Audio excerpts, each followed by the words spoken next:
Assalamualaikum warahmatullahi wabarakatuh. Sebelumnya perkenalkan, nama saya Maulaya Arnalhaq. Di sini saya akan membahas sedikit tentang bagaimana strategi memasuki pasar internasional. Langsung saja.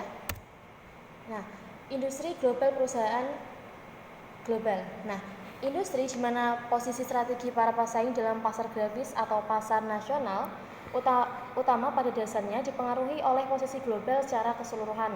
Perusahaan global, suatu perusahaan yang beroperasi lebih dari satu negara serta memiliki keunggulan lead bank, produk, logistik pemasaran, dan keuangan dalam biaya dan reputasi perusahaan yang tidak dimiliki oleh pesaing domestik murni.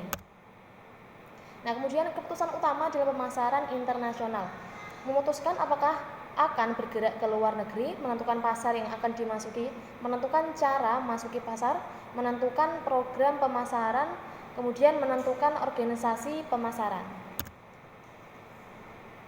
Memutuskan apakah akan bergerak ke luar negeri.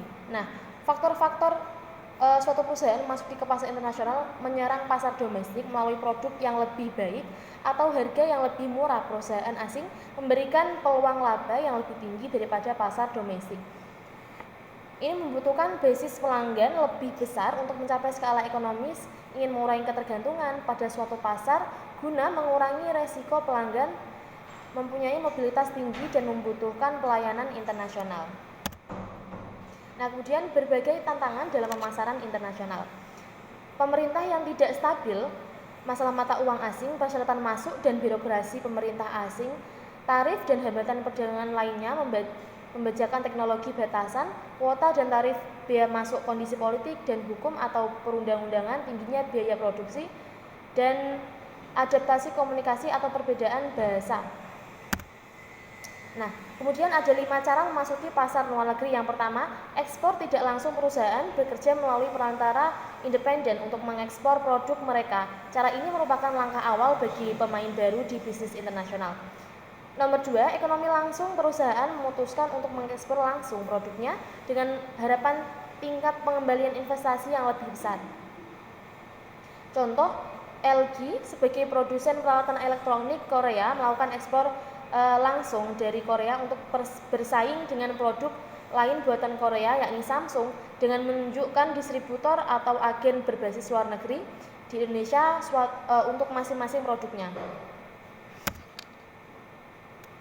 Nomor 3, pemberian lisensi. Pembentuk atau lisensi memberi izin kepada perusahaan asing menggunakan proses manufaktur, merek dagang, hak paten, rahasia dagang atau hal berharga lainnya guna mendapatkan fee atau loyalty.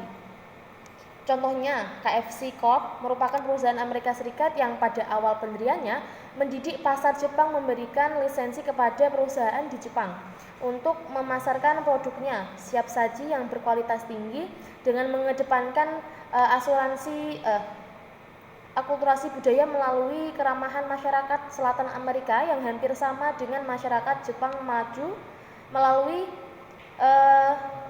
jinglenya My Old Kentucky Home. Kemudian nomor 4, usaha patungan. Investor luar negeri bergabung dengan investor lokal untuk membentuk usaha patungan atau joint venture, di mana di dalamnya terdapat berbagai kepemilikan dan kendali perusahaan. Nah, contohnya Coca-Cola dan Nestle melakukan usaha patungan untuk mengembangkan pasar internasional bagi teh atau kopi siap minum atau siap saji yang saat ini terjual laris di Jepang. Nomor 5, investasi langsung. Perusahaan asing dapat membeli sebagian atau seluruh kepemilikan perusahaan, lokasi atau akuisisi, atau membangun fasilitasnya sendiri. Contohnya, Toyota Corp menanamkan sahamnya di Toyota Astra Finance dengan sejumlah